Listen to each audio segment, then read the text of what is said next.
திருவண்ணாமலையில் 40 டன் ராட்சத பாறையை முற்றிலுமாக உடைத்த ஊழியர்கள் சிறு துண்டுகளாக உடைத்து டிராக்டரில் கொண்டு செல்ல திட்டம்.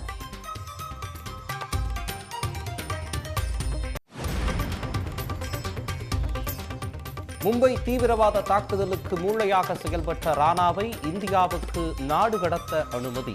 நாடு கடத்தல் நடவடிக்கைக்கு தடை விதிக்க அமெரிக்க உச்சநீதிமன்றம் மறுப்பு. பெகட்ரா நிறுவனத்தின் 60% பங்குகளை வாங்கியது டாடா. சென்னையில் உள்ள யூனிட்டில் ஐபோன் தயாரிக்க திட்டம்.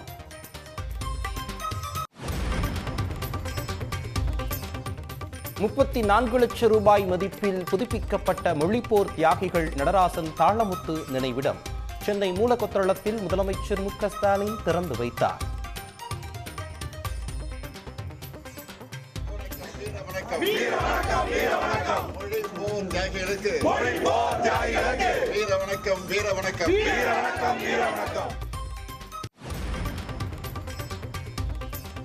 தமிழ்நாடு முழுவதும் மொழிப்போர் தியாகிகள் வீர வணக்க நாள் அனுசரிப்பு. திருவுருவ படத்திற்கு அரசியல் கட்சியினர் உள்ளிட்டோர் மாலை அணிவித்து மரியாதை.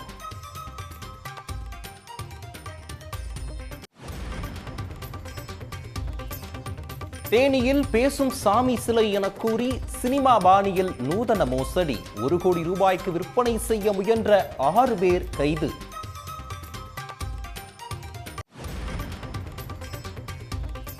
ஆண்டிப்பட்டி அருகே தாழையூத்து மலையடிவாரத்தில் முகாமிட்டுள்ள காட்டு யானைகள் தென்னை மரங்களை உடைத்து சேதப்படுத்துவதால் விவசாயிகள் கவலை.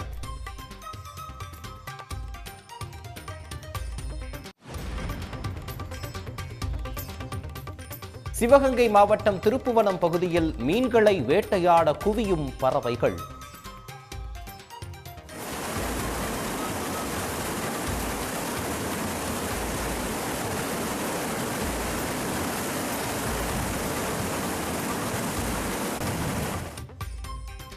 உணவுக்காக நீர்நிலைகளில் குவியும் பறவைகளால் மக்கள் வியப்பு.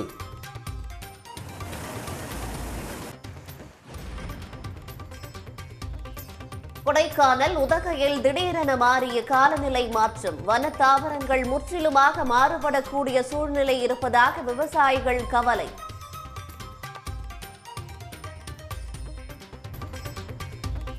சேப்பாக்கத்தில் இன்று நடைபெறுகிறது இந்தியா இங்கிலாந்து அணிகள் மோதும் 2வது T20 போட்டி. சென்னை மாநகர பேருந்துகள் மெட்ரோ ரயில்களில் ரசிகர்கள் இலவசமாக பயணிக்க ஏற்பாடு.